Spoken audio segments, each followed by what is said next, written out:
اللہ الرحمن الرحیم۔ السلام علیکم ناظرین، اردو سٹوری اسٹوڈیو میں آپ کا خوش آمدید۔ میرا شوہر نشئی تھا، 3 بچے تھے۔ شوہر جاوید نشے کی وجہ سے کماتا نہیں تھا، وہ سارا دن نشے میں دھت پڑا رہتا۔ جب اس کا نشہ ٹوٹتا تو وہ مجھ سے لڑتا جھگڑتا اور نشے کے لیے پیسے مانگتا تھا۔ جب میں اسے پیسے نہ دیتی تو وہ مجھے مارتا پیٹتا تھا۔ گھر میں فاقوں کا راج ہوتا تھا۔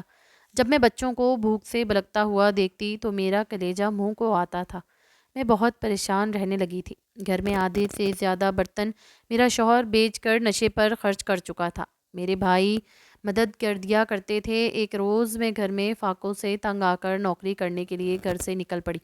میری ایک جاننے والی عورت تھی، اس کا نام شہناز تھا۔ وہ بھی لوگوں کے گھروں میں کام کرتی تھی۔ میں اس سے ملی اور اس سے کہا کہ وہ مجھے بھی کہیں کام دلوا دے تاکہ میں اپنے بچوں کا پیٹ پال سکوں۔ اس نے مجھ سے وعدہ کر لیا کہ وہ بہت جلد ایک گھر میں بات کرے گی، کیونکہ ان کو بھی ایک نوکرانی کی ضرورت تھی۔ دوسرے دن ہی شہناز میرے گھر آ گئی اور کہا کہ رخسانہ بی بی کو ملازمہ کی ضرورت ہے، تم میرے ساتھ چلو۔ میں شہناز کے ساتھ چل پڑی۔ میں رخسانہ بی بی سے ملی۔ وہ بہت اچھی اور ملنسار خاتون تھی۔ انہوں نے مجھ سے بات چیت کی اور میرے لیے 5,000 تنخواہ مقرر کی۔ مجھ سے پوچھا کہ تم کیا اچھا بنا لیتی ہو؟ میں نے بتایا کہ میں سب کھانے بنا لیتی ہوں۔ ویسے میں تو میرے پکے ہوئے کھانے میرے خاندان میں بہت مشہور ہیں اور میں امید کرتی ہوں کہ آپ کو بھی میرے پکے ہوئے کھانے پسند آئیں گے۔ یہ سن کر رخسانہ بی بی کے چہرے پر خوشی کے تاثرات ابھر آئے۔ انہوں نے مجھے کل سے کام پر آنے کا کہا اور میں خوشی خوشی گھر آ گئی۔ میں خدا کا شکر ادا کر رہی تھی کہ اس نے میرے لیے نوکری کا بندوبست کر دیا تھا۔ کم سے کم میرے بچے تو بھوکے نہیں رہیں گے، میں نے سوچا، اور اگلے روز میں صبح 7 بجے کام پر چلی گئی۔ میری بیٹی بڑی تھی، وہ اپنے بھائیوں کو سنبھالتی تھی۔ مجھے وہاں نوکری کرتے ہوئے چند مہینے ہو گئے تھے۔ واقعی رخسانہ بی بی بہت اچھی خاتون تھی۔ ان کے گھر ان کا بیٹا اور ایک بیٹی رہتے تھے۔ بیٹا تو سارا دن جاب پر ہوتا تھا، لیکن بیٹی یونیورسٹی سے 2 بجے آ جاتی تھی۔ ان کے خاوند بیرون ملک ہوتے تھے، وہ سال میں 1-2 بار گھر کا چکر لگاتے تھے۔ ان کے گھر میں دنیا کی ہر سہولت میسر تھی۔ دولت کی ریل پیل تھی۔ ان کے گھر میں ایک روز مالکن نے مجھے اپنے کمرے میں بلایا اور کہا کہ زویا، آج ہمارے گھر خاص مہمان آ رہے ہیں، سارا کھانا تم نے بنانا ہے۔ میں دیکھنا چاہتی ہوں تم کیسے کھانا پکاتی ہو۔ میں نے اکرام کو سامان لینے کے لیے بھیج دیا ہے، فکر مت کرو، اگر تمہیں دیر ہو گئی تو میں تمہیں الگ سے پیسے دوں گی۔ میں نے حامی بھر لی۔ تھوڑی دیر کے بعد بوڑھا ملازم اکرام سامان لے آیا۔ میں نے کام سے فارغ ہوتے ہی کھانا بنانا شروع کر دیا۔ رخسانہ بی بی اپنے کمرے میں ہی تھی۔ مہمانوں نے شام کو آنا تھا، اس لیے مجھے کھانا بناتے ہوئے شام ہو گئی تھی۔ رخسانہ بی بی نے کئی قسم کی ڈشیں بنوائی تھیں اور جب انہوں نے ٹیسٹ کی تو وہ بہت خوش ہوئیں اور میرے ہاتھوں سے بنے ہوئے کھانوں کی بہت تعریفیں کی۔ پھر انہوں نے مجھے 500 روپے دیے اور میں گھر آ گئی۔ میں بہت خوش ہوئی تھی۔ مجھے تنخواہ کے علاوہ 500 روپے مل گئے تھے۔ رخسانہ بی بی نے کہا تھا کہ میں جس دن کھانا بناؤں گی تو وہ مجھے اس 500 روپے دیں گی۔ جب میں اگلے روز کام پر گئی تو رخسانہ بی بی نے مجھے اپنے کمرے میں طلب کر لیا۔ وہ بہت خوش تھیں، کہنے لگیں، زویا، تمہارے بنائے ہوئے کھانے مہمانوں کو بہت پسند آئے تھے۔ میں چاہتی ہوں کہ تم اب میرے لیے کھانا بنایا کرو، میں تمہیں ان کے ایکسٹرا پیسے دیا کروں گی، کیا کہتی ہو؟ یہ کہہ کر انہوں نے میری طرف دیکھا۔ ٹھیک ہے باجی، جیسا آپ کہیں گی میں ویسا ہی کروں گی، میں نے جواباً کہا، کیونکہ مجھے تو پیسوں سے غرض تھی۔ پیسہ آج ہر انسان کی ضرورت ہے، مہنگائی آسمان کو چھو رہی ہے، ایسے میں کون ایسا ہوگا جو پیسوں کو ٹھکرائے گا؟ رخسانہ بی بی نے کہا کہ تم کام کر لو، میں سامان منگوا لیتی ہوں، میں نے کچھ بنوانا ہے۔ رخسانہ بی بی نے دوپہر تک مختلف ڈشوں کا سامان منگوا لیا اور وہ خود میں میرے ساتھ مل گئی۔ ہم نے 2 گھنٹے کے اندر اندر مختلف قسموں کی ڈشیں تیار کر لیں۔ پھر میں نے ایک عجیب بات دیکھی، رخسانہ بی بی نے ساری ڈشیں میز پر رکھ دیں اور اپنے کمرے سے موبائل فون اٹھا لائیں۔ انہوں نے سب ڈشوں کی تصویریں بنا لی، پھر مجھ سے کہا، یہ ساری ڈشیں فریج میں رکھ دو۔ مجھے حیرت تو ہوئی، لیکن میں نے کوئی سوال نہ کیا اور ساری ڈشیں فریج میں رکھ دیں۔ شاید وہ تھوڑا تھوڑا کر کے کھانے کا ارادہ رکھتی تھی۔ اسی دوران رخسانہ بی بی نے بوڑھے ملازم اکرام کو بلایا اور اس سے پیسے دے کر اپنے لیے باہر سے کھانا منگوایا۔ مجھے حیرت تو بہت ہوئی، لیکن میں خاموش رہی۔ حسب وعدہ مجھے 500 روپے دیے اور میں شام کو گھر آ گئی۔ اگلے روز میں کام پر گئی۔ مجھے کام کرتے ہوئے تھوڑی ہی دیر ہوئی تھی کہ رخسانہ بی بی نے مجھ سے ٹھنڈا پانی مانگا۔ میں نے فریج کھولا تو میں حیران رہ گئی، کیونکہ فریج میں کھانے کی ڈشیں ویسی کی ویسی ہی پڑی تھی۔ لگتا ہی نہیں تھا کہ رخسانہ بی بی یا کسی اور نے ان ڈشوں میں سے تھوڑا سا بھی کھانا نکالا ہو۔ میں پانی لے کر رخسانہ بی بی کے پاس گئی، انہیں پانی دیا۔ جب انہوں نے پانی پی لیا اور گلاس مجھے واپس کر دیا تو میں نے پوچھ ہی لیا، باجی کل آپ نے مجھ سے جو ڈشیں بنوائی تھی آپ نے ان میں سے ایک بھی نہیں کھائی، کیا کھانا پسند نہیں آیا تھا؟ رخسانہ بی بی مسکرائی اور کہنے لگی، میں نے وہ ڈشیں اپنے لیے نہیں بنوائی۔ ان کی بات سن کر مجھے بہت حیرت ہوئی۔ میں آپ کی بات سمجھی نہیں۔ آپ نے اپنے لیے ڈشیں نہیں بنوائی تھیں تو پھر کس کے لیے بنوائی؟ رخسانہ بی بی نے بتانے کے بجائے کہا کہ جاؤ زویا تم اپنا کام کرو۔ میں واپس کچن میں آ گئی۔ بوتل فریج میں واپس رکھنے کے بعد میں نے کام کاج میں مصروف ہو گئی، لیکن میری آنکھوں کے سامنے وہ ڈشیں گھوم رہی تھی۔ پھر میرے دل میں یہ بات آئی کہ شاید رخسانہ بی بی نے اپنے مہمانوں کے لیے ڈشیں بنوائی ہوں گی اور مہمان نہیں آئے ہوں گے، اس لیے وہ ڈش ویسی ویسی پڑی ہے۔ اگلے روز جب میں اب کام پر گئی اور فریج کھولا تو وہی ڈشیں ویسی ہی ویسی پڑی تھی، لیکن اب سارا کھانا باسی ہو چکا تھا۔ میں رخسانہ بی بی کے پاس گئی اور پوچھا، رخسانہ باجی فریج میں پڑی ساری ڈشیں باسی ہو چکی ہیں، اگر آپ کہیں تو سارا کھانا پھینک دوں؟ رخسانہ بی بی نے نفی میں سر ہلایا، نہیں زویا تم ایسا کرو، جب تم گھر جانا تو سارا کھانا اپنے ساتھ لے جانا، اپنے بچوں کو کھلا دینا۔ مجھے حیرت ہوئی، میں نے کہا باجی کھانا تو باسی ہو چکا ہے، میرے بچے یہ کھانا کیسے کھانے بیمار پڑ سکتے ہیں؟ کھانا رخسانہ بی بی نے کہا، کھانا خراب نہیں ہے، ٹھیک ہی ہے، اگر تم نہیں لے جانا چاہتی ہو تو پھر کسی غریب کو دیتی جانا۔ مجھے رخسانہ بی بی کی یہ بات عجیب لگی۔ حال جب میں کام سے فارغ ہوئی تو میں نے سارا کھانا ایک بڑے سے شاپر میں ڈالا اور گھر کی طرف روانہ ہو گئی۔ بے شک کھانا خراب نہیں ہوا تھا لیکن باسی تو تھا، اس لیے میں نے کسی کو دینے کے بجائے راستے میں پھینک دیا اور گھر چلی گئی۔ 3 ہی دن گزرے تھے کہ رخسانہ بی بی نے ایک بار پھر مجھ سے اپنی پسند کی ڈشیں بنوائی۔ پھر جب ڈشیں تیار ہو گئیں تو انہوں نے موبائل سے تصویریں بنائی اور کہا کہ زویا جب یہ ڈشیں ٹھنڈی ہو جائیں تو انہیں فریج میں رکھتی جانا۔ میں نے ان کے حکم کی تعمیل کی اور اپنے گھر آ گئی۔ اس روز بھی رخسانہ بی بی نے 500 روپے دیے تھے، لیکن مجھے سمجھ نہیں آ رہی تھی کہ رخسانہ بی بی ساری ڈشیں کی تصویریں کیوں بناتی ہیں، وہ ان تصویروں کا کیا کرتی ہیں؟ میں نے سوچا کہ کسی دن میں ان سے پوچھوں گی۔ اس روز بھی رخسانہ بی بی نے وہی کیا تھا، انہوں نے اکرام کے ہاتھ باہر سے اپنے لیے کھانا منگوا لیا تھا۔ اگلے روز جب میں کام پر گئی تو فریج میں پڑی ڈشوں کو دیکھ کر میری حیرت کی انتہا نہ رہی۔ آج بھی ڈشیں ویسی کی ویسی پڑی تھی، کیا یہ کیا چکر تھا؟ رخسانہ بی بی ڈشیں تو تیار کروا لیتی تھی لیکن کھاتی نہیں تھی، آخر کیوں؟ میں فریج کھولے ڈشیں دیکھ رہی تھی کہ رخسانہ بی بی آ گئی۔ آتے ہی پوچھا، زویا فریج کھول کر کیا دیکھ رہی ہو؟ میں گڑبڑا گئی، وہ بی بی دراصل میں ڈشیں دیکھ رہی تھی، آپ نے ان میں سے ایک بھی ڈش نہیں کھائی، لگتا ہے آپ کو میرے بنائے کھانے پسند نہیں آ رہے۔ رخسانہ بی بی ہنستی کہنے لگی، نہیں زویا ایسی کوئی بات نہیں ہے، مجھے تمہارے بنائے ہوئے کھانے بہت پسند ہیں، لیکن کیا کروں کل بھی مہمانوں نے آنا تھا، عین وقت پر انہوں نے فون کر دیا کہ وہ آج نہیں آ رہے، اس لیے یہ کھانا ویسے ہی پڑا رہا، شاید وہ آ جائیں گے تو میں انہیں یہ کھانا پیش کر دوں گی۔ رخسانہ بی بی کی بات سن کر میں مطمئن ہو گئی اور اپنے کام میں لگ گئی۔ اس روز بھی مہمان نہ آئے اور میں فریج میں ڈش پڑی دیکھی، یہاں تک کہ تیسرے روز بھی ڈشیں فریج میں پڑی دکھائی دی، اب تو وہ باسی ہو چکی تھیں۔ رخسانہ بی بی نے کہا کہ جاتے وقت یہ ساری ڈشیں لیتی جاؤ۔ میں نے وہی کیا جو انہوں نے کہا، اس بار میں نے کسی کو کھانا دینے کے بجائے کوڑے دان میں پھینک دیا اور گھر چلی گئی۔ اس بار میں نے سوچ لیا تھا کہ اگر رخسانہ بی بی نے دوبارہ مجھ سے کھانے بنوائے تو میں ان سے ضرور پوچھوں گی کہ وہ خود کھانا کیوں نہیں کھاتی، اپنے لیے بازار سے کھانا کیوں منگواتی ہیں۔ رخسانہ بی بی صرف اسی روز ہی کھانا باہر سے منگواتی تھی جب میں وہ مختلف قسموں کی ڈشیں بنواتی تھی، باقی دنوں وہ میرے ہی ہاتھ کا پکا ہوا کھانا کھاتی تھی۔ 3 دن ہی گزرے تھے کہ رخسانہ بی بی نے پھر حکم دے دیا کہ آج مہمان آ رہے ہیں تو مختلف ڈشیں بنانی ہیں، اکرام سامان لینے گیا ہوا ہے۔ میں ان سے پوچھنے ہی والی تھی کہ ان کے موبائل فون پر کال آ گئی اور وہ کسی سے باتیں کرنے میں مصروف ہو گئی۔ دوپہر 12 بجے تھے کہ اکرام سامان لے آیا اور میں رخسانہ بی بی کے کہنے پر ڈشیں تیار کرنے لگی۔ رخسانہ بی بی بھی کچن میں آ گئی تھی۔ پہلے کی طرح جب ڈشیں تیار ہو گئیں، رخسانہ بی بی نے موبائل سے تصویریں بنا لی اور اکرام کو اپنے لیے کھانا لانے کے لیے بھیج دیا تو میری برداشت کی حد پار ہو گئی۔ میں نے وہ پوچھ ہی لیا جس کے بارے میں مجھے تجسس تھا۔ رخسانہ بی بی نے جواب دینے کے بجائے سختی سے کہا کہ زویا تم اپنے کام سے کام رکھا کرو، میری مرضی میں کھانا باہر سے منگواؤں کر کھاؤں یا گھر میں پکا ہوا کھاؤں۔ دوسری بات، تم ہر بار مجھ سے یہ کیوں پوچھتی ہو کہ میں ڈشوں کی تصویریں کیوں بناتی ہوں؟ ہر بات کا جواب دینا ضروری نہیں ہوتا، آئندہ تم نے مجھ سے یہ سوال نہیں کرنے، ورنہ مجھے مجبوراً تمہیں نوکری سے فارغ کرنا پڑے گا۔ رخسانہ بی بی کی میں نے آج پہلی بار سختی سے بات کرتے ہوئے دیکھا تھا۔ حالانکہ وہ نرم دل اور نرم مزاج کی تھی، لیکن آج نہ جانے انہیں کیا ہو گیا تھا۔ مجھے اپنی نوکری عزیز تھی، میں نہیں چاہتی تھی کہ میں اس نوکری سے ہاتھ دھو بیٹھوں، اس لیے میں نے خاموش رہنے میں ہی عافیت سمجھی۔ اگر یہ نوکری ہاتھ سے نکل گئی تو پھر میں اپنے بچوں کو کہاں سے کھلاؤں گی؟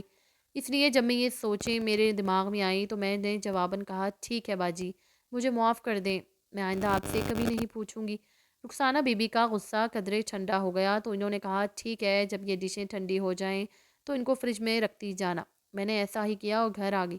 اسی شام ہی میرا نشئی شوہر گھر آیا اور اس نے مجھے سے پیسوں کا مطالبہ شروع کر دیا۔ اس روز رخسانہ بی بی سے پیسے نہیں لائی تھی، شاید وہ مجھے پیسے دینا بھول گئی تھی، اس لیے میرے خرچے کے تھوڑے پیسے بچے تھے۔ جب میں نے انکار کیا تو جاوید نے مجھے مارنا شروع کر دیا، گھر کے برتن زمین پر گرانے شروع کر دیے۔ اسے ایسا کرتے دیکھ کر بچے بھی بہت روئے۔ بالآخر وہ گلدان میں پڑا 100 روپیہ اٹھا کر لے گیا اور میں رونے بیٹھ گئی۔ میری قسمت میں نشئی شخص لکھا تھا۔ جب میری جاوید سے شادی ہوئی تھی تو تب وہ ٹھیک تھا، نشہ نہیں کرتا تھا، کماتا تھا جس سے ہم خوشحال زندگی گزار رہے تھے۔ جب میرا تیسرا بچہ پیدا ہوا تو جاوید بری صحبت کا شکار ہو گیا۔ اس کے دوستوں نے اسے نشے کی لت لگا دی اور آج جاوید کو نشہ کرتے ہوئے 1 سال ہو گیا تھا۔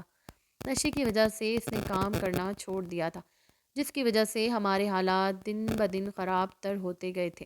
اگر میرا بھائی میری مدد نہ کرتا تو اب تک ہم بھوک کی وجہ سے مر چکے ہوتے۔ میں نے اس روز کے بعد رخسانہ بی بی سے دوبارہ ڈشوں کے حوالے سے پوچھنا چھوڑ دیا تھا، حالانکہ اس کے بعد بھی انہوں نے مجھ سے کئی ڈشیں بنوائی تھی اور اگلے روز میں ان ڈشوں کو فریج میں پڑا دیکھتی تھی۔ جب تیسرے روز باسی ہو جاتی تو مجھے لے جانے کا کہہ دیتی۔ ایک دن رخسانہ بی بی کی بیٹی مریم کی پسند کی ڈش بن رہی تھی اور نمک ختم ہو گیا تھا۔ میں رخسانہ بی بی کے کمرے میں گئی تو میں نے انہیں موبائل پر مصروف دیکھا تھا۔ ان کے چہرے پر مسکراہٹ تھی، وہ بڑی خوش نظر آ رہی تھی، خود سے کہہ رہی تھی کہ رخسانہ اگر اسی طرح چلتا رہا تو تم ایک دن بہت مشہور ہو جاؤ گی۔ مجھے ان کی بات سمجھ میں نہیں آئی تھی کہ وہ ایسا کیا کام کر رہی ہیں کہ جس سے وہ مشہور ہو جائیں گی۔ رخسانہ بی بی کی نظر جب مجھ پر پڑی تو وہ چپ ہو گئی اور مجھ سے پوچھا، کیا بات ہے زویا، کیوں آئی ہو؟ میں نے بتایا کہ باجی وہ نمک ختم ہو گیا ہے، وہ منگوا کر دیں۔ رخسانہ بی بی نے اکرام سے کہہ کر نمک منگوا دیا۔ کام کرتے وقت میرے دماغ میں رخسانہ بی بی کے الفاظ گونج رہے تھے۔ مجھے بھی مشہور ہونے کا شوق تو تھا، لیکن میں پڑھی لکھی نہیں تھی، نہ ہی مجھے سوشل میڈیا استعمال کرنا آتا تھا۔ جب شعور کی دنیا میں داخل ہوئی تو اپنے ارد گرد غربت ہی پائی۔ اماں نے بڑی مشکل سے پالا پوسا تھا اور جوان ہوتے ہی میری جاوید سے شادی کر دی تھی۔ میں یہ جاننے کے لیے بے چین تھی کہ رخسانہ بی بی کیسے مشہور ہوتی ہیں۔ ایک خیال آیا کہ شاید وہ ٹی وی ڈراموں میں کام کرنا چاہ رہی ہوں گی، دوسرا خیال آیا کہ شاید وہ فلموں میں آ رہی ہوں۔ میری سمجھ میں نہیں آ رہا تھا کہ رخسانہ بی بی سے کیسے پوچھوں، ایسا نہ ہو کہ وہ پھر مجھ سے ناراض ہو جائیں یا برا منا لیں۔ وہ مجھے نوکری سے بھی بے دخل کر سکتی تھی، اس لیے میں نے چپ رہنے میں ہی بہتری سمجھی اور تجسس کے باوجود نہ پوچھ سکی۔ سوچا کہ اگر وہ ٹی وی ڈراموں یا فلموں میں آئیں گی تو مجھے خود ہی پتہ چل جائے گا۔ ہمارے گھر ٹی وی نہیں تھا، لیکن بچے کافی دنوں سے فرمائش کر رہے تھے ہمارے گھر ٹی وی ہو۔ ابھی میرے پاس اتنے پیسے نہیں تھے کہ میں ٹی وی خرید سکتی، اس کے بعد کیبل لگواتی اور ہر ماہ کیبل کی فیس بھرتی۔ بچے ساتھ والے گھر میں ٹی وی دیکھنے چلے جاتے، کبھی کبھار میں بھی جب بوریت کا شکار ہوتی تو ڈرامہ دیکھنے چلی جاتی تھی۔ رخسانہ بی بی کے گھر بھی ٹی وی تھا جو ڈرائنگ روم میں پڑا ہوا تھا۔ ان کے کمرے میں دیوار پر ایک بڑی سی LED لگی ہوئی تھی۔ میں اکثر دوپہر کو کمرے میں جاتی تو وہ LED پر ڈرامہ دیکھ رہی ہوتی تھی۔ ایک دن میں جب کام پر گئی تو رخسانہ بی بی نے کہا، زویا آج ہمارے گھر خاص مہمان آ رہے ہیں، اس لیے تم نے اچھا سا کھانا بنانا ہے۔ میں نے کہا، ٹھیک ہے رخسانہ باجی، آپ بے فکر ہو جائیں۔ اکرام سامان لے آیا، اس لیے جھاڑ پونچھ سے فارغ ہو کر میں نے کھانا بنانے میں مصروف ہو گئی۔ دوپہر تک ایک لڑکی اور ایک مرد آ گئے۔ لڑکی جوان، خوبصورت اور ماڈرن تھی، جبکہ نوجوان بھی لمبے قد کا خوبصورت مرد تھا۔ اس کے ہاتھ میں کیمرہ تھا، میں نے لڑکی کے ہاتھ میں بھی مائک دیکھا تھا۔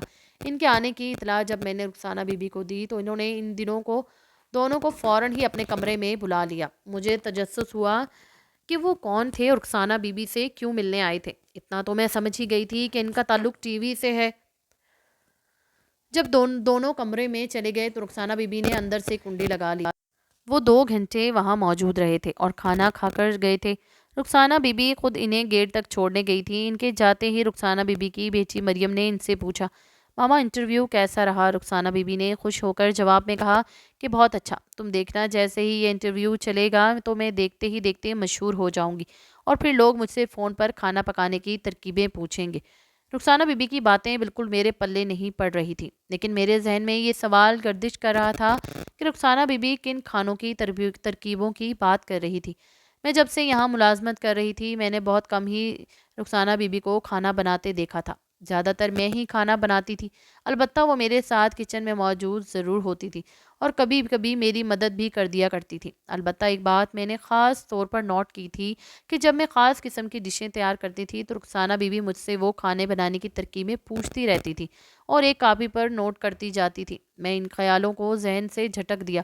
کچھ روز کے بعد میں نے دیکھا کہ رخسانہ بی بی مسلسل فون پر مصروف رہنے لگی تھی۔ جب بھی دیکھو وہ فون پر کسی سے بات کر رہی ہوتی تھی۔ ایک دن انہوں نے مجھے حکم دیا کہ میں مختلف قسم کی ڈشیں تیار کروں۔ ڈشوں کے نام انہوں نے بتا دیے تھے۔ میں نے ڈشیں تیار کر دی۔ رخسانہ بی بی موبائل سے ڈشوں کی تصویریں بنا رہی تھی کہ اچانک کچن میں ایک لڑکی اور لڑکا آ گئے۔ ان کا تعلق بھی کسی چینل سے تھا۔ ان کے پیچھے اکرام تھا۔ دونوں کو اچانک دیکھ کر رخسانہ بی بی گڑبڑا گئی اور چہرے پر زبردستی مسکراہٹ بکھیرتے ہوئے بولی، ارے آپ لوگ آ گئے، آپ نے تو 2 بجے آنا تھا، ابھی تو 1 بجا ہے۔ لڑکی نے بھی مسکراتے ہوئے کہا کہ بس ہم ذرا جلدی پہنچ گئے ہیں۔ پھر وہ ڈشوں کو دیکھتے ہوئے بولی، ارے واہ، آپ نے تو کھانا بھی بنا لیا ہے، میرے منہ سے میں تو پانی بھر آیا ہے۔ یہ کہہ کر اس لڑکی نے ایک ڈش اٹھائی اور کھانا شروع کر دیا۔ میں حیرت سے یہ سب کچھ دیکھ ہی رہی تھی۔ رخسانہ بی بی کے چہرے پر بھی ہوائیاں اڑی ہوئی تھی۔ آج سے پہلے وہ اتنی پریشان دکھائی نہیں دی تھی جتنی آج تھی۔ لڑکی نے کھانے کی تعریف کرتے ہوئے کہا، واؤ رخسانہ میڈم، آپ کے ہاتھوں میں تو بہت ذائقہ ہے، مزہ آ گیا ہے۔ پھر اس نے اپنے ساتھی سے کہا، نعمان تم بھی کھاؤ نا۔ نعمان نے بھی کھانا ٹیسٹ کیا تو وہ بھی رخسانہ بی بی کی تعریف کیے بغیر نہ رہ سکا اور میں دنگ نظروں سے رخسانہ بی بی کی طرف دیکھ رہی تھی، جو مجھے کبھی دیکھتی تو کبھی ڈشوں کو۔ جب رخسانہ بی بی نے جواب دیا کہ شکریہ، لڑکی نے کہا کہ رخسانہ میڈم، آپ کے یوٹیوب والے کھانے کی ویڈیوز نے تو دھوم مچا دی ہے، 1 لاکھ سے بھی زیادہ فالوورز ہو گئے ہیں۔ کیا خیال ہے آپ کا یہی انٹرویو کرنا لیا جائے؟ آپ کھانا بھی بنا رہی ہیں؟ رخسانہ بی بی نے سر ہلا دیا اور پھر وہ انٹرویو دینے میں مصروف ہو گئی۔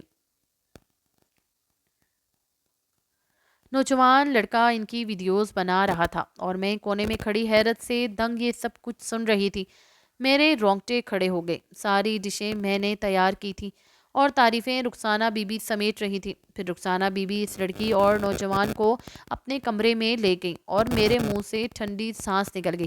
ساری بات میری سمجھ میں آ چکی تھی کہ رخسانہ بی بی میری بنائی ہوئی ڈشوں کی تصویریں اس لیے بناتی تھی کہ وہ ان کی ویڈیو بنا کر یوٹیوب چینل پر ڈالتی تھی۔ ان ویڈیوز میں وہ لوگوں کو کھانے بنانے کی ترکیبیں بتاتی تھی اور لوگ ان کی ویڈیوز کو بہت پسند کرتے تھے۔ لوگ انہیں فون کر کے ان سے کھانے بنانے کی ترکیبیں بھی پوچھتے تھے۔ مجھے بے حد دکھ ہوا تھا کیونکہ بے شک سامان رخسانہ بی بی کا ہوتا تھا، لیکن محنت تو میری ہی ہوتی تھی اور اس کا سارا کریڈٹ رخسانہ بی بی لے جاتی تھی۔ جب ٹی وی چینل والے چلے گئے تو رخسانہ بی بی نے مجھے اپنے کمرے میں بلا لیا۔ ان کے چہرے پر شرمندگی کے تاثرات تھے۔ انہوں نے مجھے اپنے پاس بٹھایا اور بولی، زویا میں جانتی ہوں کہ یہ سب جان کر تمہیں بے حد افسوس ہوا ہوگا، لیکن میں مشہور ہونا چاہتی تھی۔ جب تم نے مجھے بتایا کہ تم کھانے بہت اچھے بنا لیتی ہو تو میں نے اپنا چینل بنا لیا اور ساری تصویروں کو ویڈیو بنا کر چینل پر شیئر کر دیتی تھی۔ تم میرے لیے کام کرتی رہو، میں تمہیں اس کے پیسے دیتی رہوں گی۔ میرے پوچھنے پر رخسانہ بی بی نے بتایا کہ وہ میں ڈشیں اس لیے نہیں کھاتی تھی کیونکہ مجھے مرچیں کھانا نہیں پسند، اس لیے میں بازار سے کھانا منگوا لیتی تھی۔ میں سوچتی ہوں کہ امیر لوگ شہرت حاصل کرنے کے لیے کیا کچھ کرتے ہیں، محنت کسی اور کی ہوتی ہے اور سارا کریڈٹ وہ لے جاتے ہیں۔ کاش امیر لوگ کسی کی محنت پر ہاتھ صاف کرنے سے پہلے یہ سوچ لیں کہ ایسا کرنے سے کیا ان کا ضمیر مطمئن ہو جاتا ہے۔ اگر آپ کو ہماری کہانی پسند آئی ہو تو ہمارے چینل کو سبسکرائب لازمی کیجیے گا۔ جزاک اللہ۔